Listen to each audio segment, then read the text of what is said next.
Hi again, it's Brenda Tsiaousis here, and we're interviewing Kat McKick. Is that correct? Yeah. Yes, okay. For the Art of You, Redefining Your Life and Business interview series.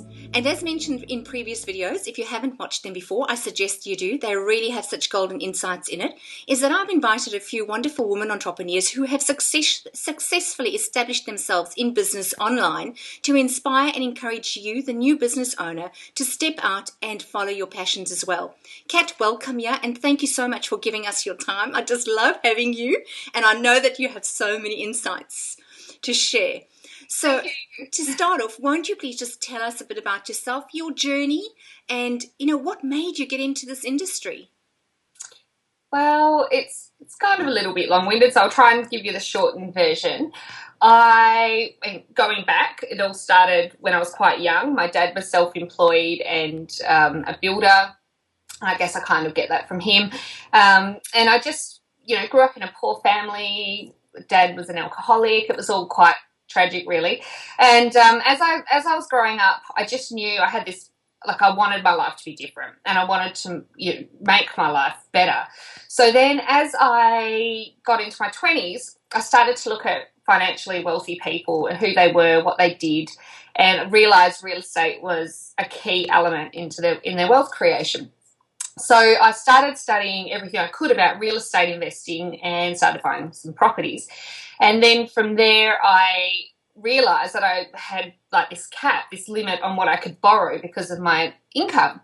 So I had to look at an alternative income stream. And at the time, I was running a really successful charter boat tour company, and I loved it. It was a lot of fun, and I actually didn't want to leave my job. So I wanted to actually, unlike most people, I wanted to actually create an alternative income stream so I could stay in my job because I loved it so much. And I ended up with a partnership in that company, and really, really, really loved going to work every day. And so for me, that was just such joy. And I started looking at a home business because the company where I worked, we were living in this tiny town, which is about a 13-hour drive from the nearest capital city. So it was a tiny little place, and the internet just seemed like the best option. So I started to look at home business opportunities and just try and get my head around how I could make money from home. And I jumped through hoops and wasted a lot of money doing that. And then fast forward down the track, I ended up presenting. I was doing training in different places in Australia, running workshops. And then I found out I was pregnant with my daughter. So I went from... I felt really strong at that point in time that when I had my little girl, I was going to be able to take my business to the next level. And by that stage, I'd worked out that I actually didn't want to be employed anymore, and I was ready to leave my job. So I was excited because things were going really well, and I was making money and building community, and it all looked great. And then I had my little girl and then over the next sort of 12 months, my partner got sick. It was the start of me losing everything financially. And about when my little girl was about 8 months old, I knew I had to get back on my feet, and I wanted to be financially secure for her as well, so that I could because all of a sudden I realised I didn't know how it had happened. I looked and I felt like I was my mum, trapped in this situation just like my mum, and I didn't know how it had happened. I just felt like I'd spent, the best part of 10 years educating myself and learning about, how to make my money work for me and all of those things. And then I found myself in this situation where I felt completely out of control. So just by chance, a few women started to learn about what I did and what I knew. And I wasn't feeling very strong at the time, but they asked for help, and it was just a very slow process. I just felt like it helped me reinvigorate me and start finding me again and who I was. So I started women's web marketing and launched that in October 2010, I think it was, October 2010. That was the start of women's web marketing. And then I basically just went through just more workshops, consulting. And so in a nutshell, now I've ended up in a position where I share my journey about what I've gone through to help women put a back end in their business, look at how they can expand their income and get themselves making money online so that they're not relying on trading time for money. Yeah. So in a nutshell, I feel like I had to walk that journey to be able to understand that this is where a lot of women are not, they're kind of a bit like me, a little bit blasé, naive, and so it's just exciting. I love being able to look into a business and then just see what potential it has. Yeah, you sound so passionate about what you do, Kat. I just really love it. And I must admit, I've been following your journey for quite a few years now. And just to explain how Kat and I were introduced, Kat was running a Rocktober sort of like special, which she was just giving people opportunity to give them a once over on their business, some guidelines, tips and tools, and sort of like to help them with the structure of their business to take them further. Well, I signed up and joined Kat's Rocktober bootcamp session, as it was called then in any case, and I must admit that it was the catalyst for me going as far as what I have in my business as well. I still follow Kat. I'm part of Kat's group, and I must admit that when I have a look and see the woman that you help, I really and truly, in the group itself, feel very empowered. So thank you for that. Kat, specifically, who uses your services? Who is your ideal client? My ideal client is a startup, a woman, well, in a nutshell, and I don't know, we're meant to have an elevator pitch for all this kind of stuff, but in a nutshell, they're women who are working from home or wanting to transition into a business that they can run from home. So generally they're either sort of working as a representative for another company, or they're crafty, they're making their own crafts. That's generally who I'm working with at the moment. But I also, obviously, I have authors, speakers, coaches. So I'm actually got a vast array. But I think the most common thread between my clients is that they're empowered, they want to make changes in the world. So they don't really fit into one. The mold. They don't fit into the mold. Mold. Yeah, I get that. What has been your biggest challenge so far in business? Did you have any fears, and how did you overcome those? Oh, completely. And I think it would just be unrealistic to think that you wouldn't have fears. And, you know, I've heard, you probably follow her as well, one of my mentors, Ali Brown, her saying that she still has fears regularly, and she's like multi-million dollar successful woman now. And she said she still wakes up daily having fears. So that kind of made me feel a bit normal. But I guess for me, there's so many fears and so much comes up along the way. And I found that I would be going through this process where I'd have a major fear about moving forward, and it caused a massive upheaval.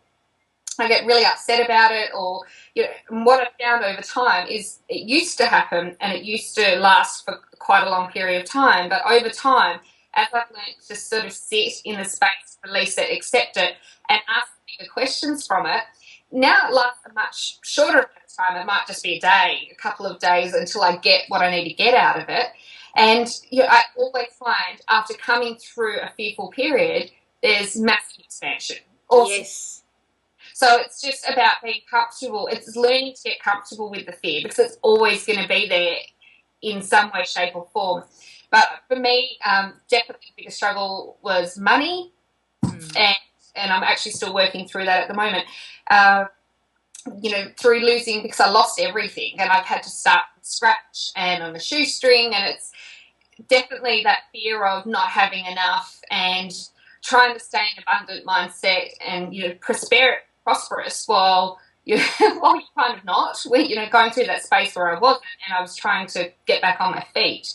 So that was probably the biggest fear of overall, because that meant failure, and I think everybody fears failure or success. You know, either way, for me, they were kind of the same. Gosh, thank you for sharing that. That is just such, true raw honesty of there, and I love it because I think that many, I noticed something earlier on. It said if you don't have these three things in your business, that's commitment, cash flow, and I don't know what the third C was, then your business will fail. But I'm thinking, I disagree with that because even if you don't have cash flow, you and I both know that there are ways and means of building a business online and establishing a good presence as well on a shoestring budget. And you are definitely proof of that as well. I just take my hat off to you, Kat. I really think you've done well. Thank you for sharing that. Now, if you had to do all of this again, what is it that you would do? Not procrastinate and back myself. Yeah. Oh, good. A lot of time I've wasted months and months. I probably could have been as established now 12 months ago if I had more faith in myself.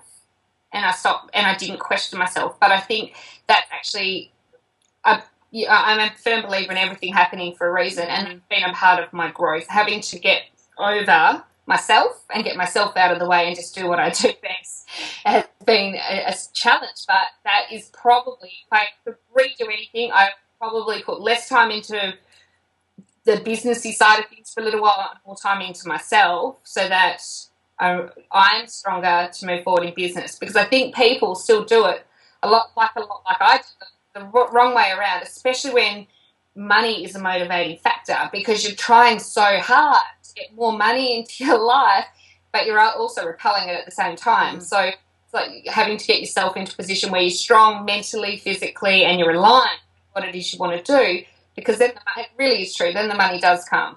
Yeah, that's true.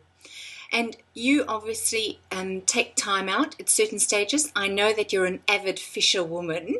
So do you use that as a form to sort of de-stress, take time out just to think and get your head straight? Not anymore. I don't fish anymore. Since I've had Jess, that kind of stuff become harder. But one thing that has been massive this year that I've learnt is sometimes I just feel this. I feel like I need to be earthed, and I feel like a pull towards earth. And so I really make a point of getting out to nature, combining fitness and being outside, getting Jess outside, because I think as a mum as well, it's really, you get, if you're happy, kids are happy, and you get good. Yeah. I mean, really for me, exercise, the sun, the beach, even if it's not swimming, just walking, I just feel like that revitalizes me and helps me remember who I am, because it's so easy to get lost when you're sitting in front of this thing all day, every day. So that's really what I use, just nature. Yeah, and I've noticed a few MacBook keyboards destroyed on your Facebook page as well. So how's the little MacBook keyboard destroyer doing? She's great, actually. And I do find, obviously, the better I am and the better she is. She's, I've only got one key missing now. Oh, I had a good chuckle when I saw that. Goodness, sounds like my life. Anyway, that's being a mum working from home and establishing your business around you, isn't it? We have to deal with these things. It's good. And take each day as it comes. Yeah, absolutely. Kat, I'd love you to give some advice to our listeners and our viewers. If there's anything that you feel that you would share with somebody who's starting out, what is that piece of advice that you'd give them? Don't be hard on yourself. Yeah. Yourself up. Just be kind to yourself, and sometimes you just need to accept things how they are, because normally the biggest breakthrough or some of the most defining moments are just around the corner from some of the hardest times. And it's just, don't give up. Just keep moving forward. Take consistent action daily. Make sure you are really, really real with your schedule so you know where you're up to, and just go easy on yourself.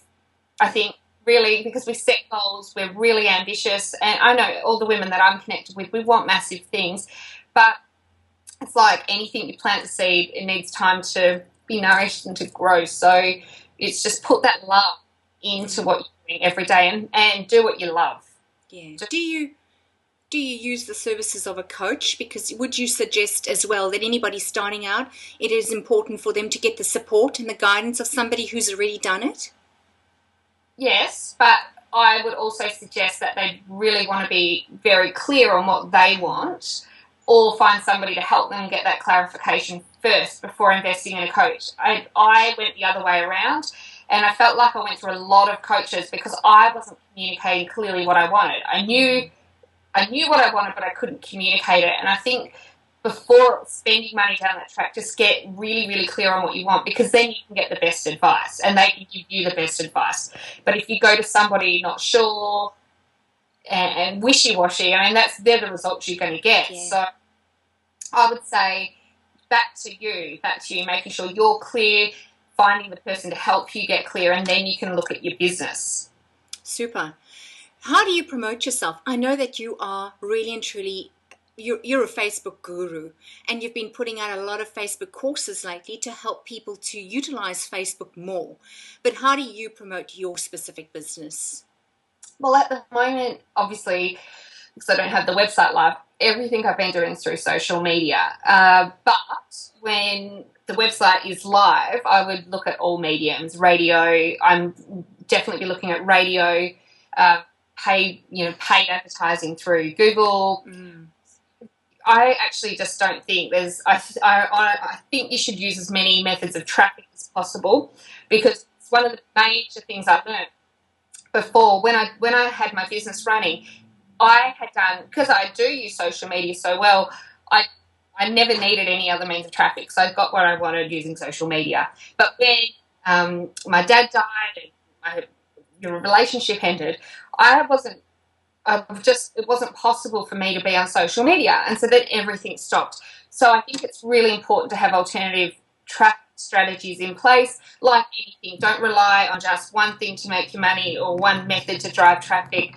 It's like putting all your eggs in one basket. So although social media is very powerful and it's great for the relationship and engagement aspect, really I think you would want to look at as many different methods as possible. Fabulous. All right. Now, if anybody wanted to get hold of you, Kat, or there was anybody watching this video who felt that they wanted to start out in business and needed your services to guide them, or just to help them how to use social media better to promote their business, where can they get in touch with you? womenswebmarketing.com. Facebook? I'm there all the time. Women's Web Coach is my personal page. Great. Okay. What we'll do is we'll have this flicked up on the screen as well. We'll be able to find you easily. Kat, thank you so much for sharing your insights with us. It's been fabulous. I think that the journey never ends.